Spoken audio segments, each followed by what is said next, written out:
short PowerPoint presentation updating the board on the 1920 budget development.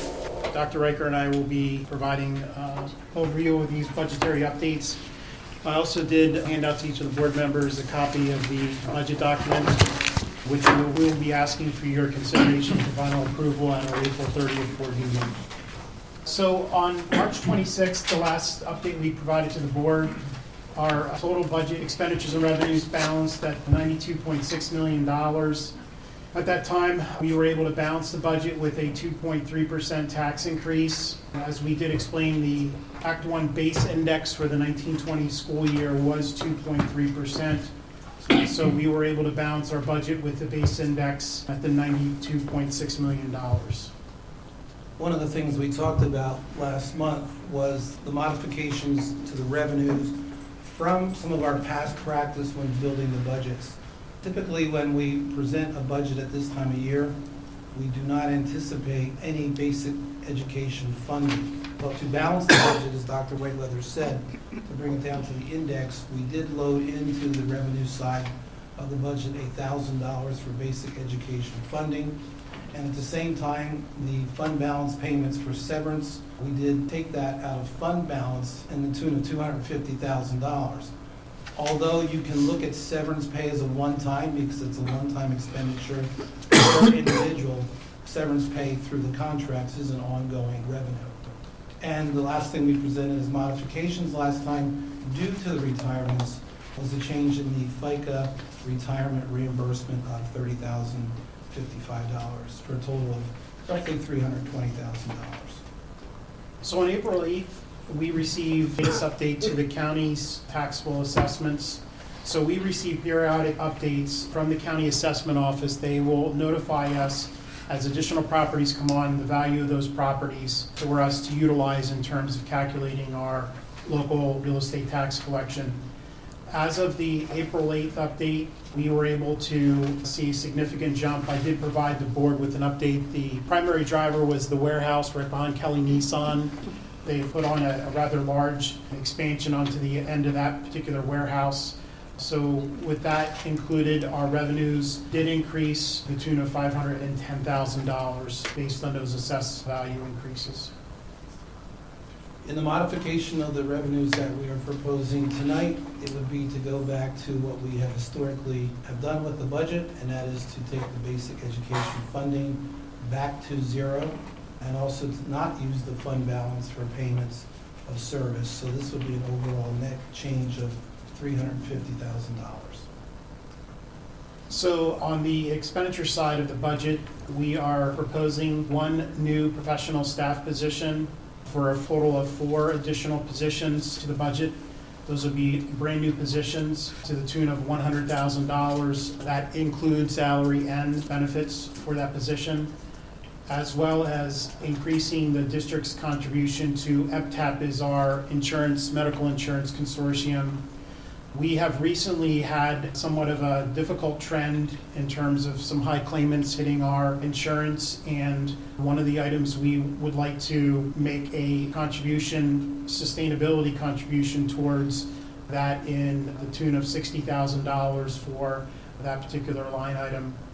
So as you can see on the expenditure side of the budget, we're looking for a modification to the tune of $160,000. So overall, then, the $510,000 that Dr. Whiteleather talked about would be a modification of increase of $160,000 in expenditures and modification of a decrease of $350,000 in revenues, thus giving us the total of $510,000 in change. So for this evening, we are still proposing the base index for tax increase for the 1920 budget of 2.3%.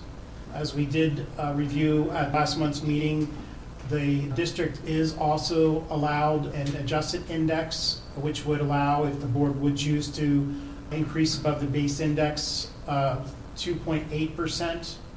As well, again, if the board would choose to go beyond the adjusted index, we did apply for and receive approval for a special ed exception for $111,832. So again, it would allow us to go beyond the 2.3% if that would be the direction of the board for a tax increase for next year. But as it stands tonight, the 2.3% will remain as presented last month and balance the budget as presented this evening. So just to summarize what Dr. Whiteleather and I were saying tonight, the overall budget is a increase of 4 professional staff members, again, using the lower index of 2.3%, a basic ed increase of 0 at this time, a basic fund severance will go back to the general fund account to the tune of $250,000, and again, for this evening, adding an additional professional position and additional funds going into our medical health care system. So for this evening, the budget as adjusted stands at $92.8 million. The overall increase compared to the 18-19 budget is $3.9 million, or a 4.47% increase. And just as an informational item, the salary and benefits line items of the budget alone represent an increase of a little over $3 million, or 76.4% of the overall increase.